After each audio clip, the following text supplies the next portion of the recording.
Words. I stand at her feet, feet that look like mine do now. Bunions protruding, toes buckled up, sinuous veins mapping the arches.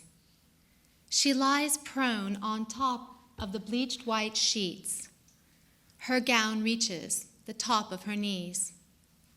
She loved tanning herself poolside under the never-ending rays of the San Fernando Valley sun.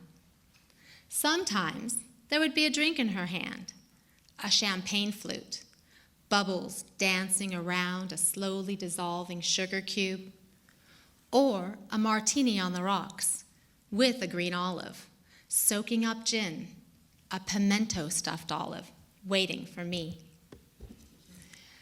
Sometimes there would be knitting needles in her hands, her busy hands. Knit one, purl two, knit one, purl two. Sometimes she would fish out the little fiery hot red peppers from the parrot food and feed Lulu and Pepe, the Tijuana duo she smuggled across the border in a brown paper bag. She would stand at their cage, her wide hips adorned in her faded paisley bikini, her breasts spilling out of her top. But this day, her hands are empty, and her skin is not brown from the sun. It is gray. She has been in and out of the hospital for months. There is no time for sunbathing, only medicating. So I stand at her feet and take one at a time in my small 10-year-old hands and lift her legs. I bend them at the knees and then straighten them out again. Bend and straighten, bend and straighten. Her legs are long and skinny and take up most of her 5'9" frame, like mine do now. The cancer stole her left breast, and the chemo stole her brown curls, but not her smile. She lay in that bed smiling from ear to ear, smiling at me. A nurse walks into the room. My mom introduces me. This is my daughter. She is going to be able to do anything she wants to do in her life. I am a little embarrassed.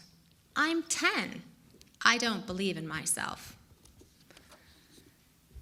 Nevertheless, I take her words and tuck them into my memories.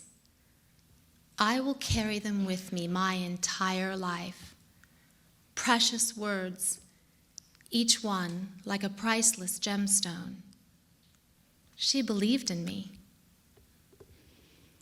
After the nurse leaves, we don't talk much. It's hard to find words to say to your dying mother, because it's hard to believe that she is dying. It's hard to speak when tears are stuck in your throat. I will always wonder what she was thinking. She knew she wouldn't watch me grow up. She wouldn't zip me into my prom dress. She wouldn't hear me sing in the choir. She wouldn't see me in a cap and gown.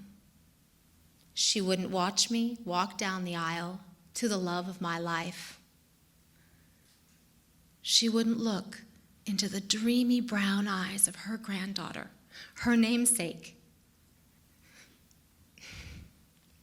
Marlena, the baby I swore I would never have because I wasn't going to take any chances.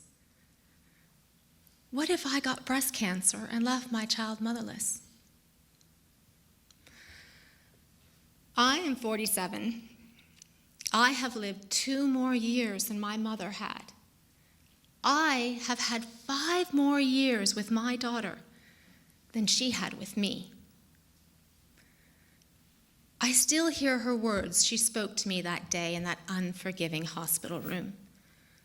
the words that made me believe I could do anything, even raise a daughter I thought I was too afraid to have.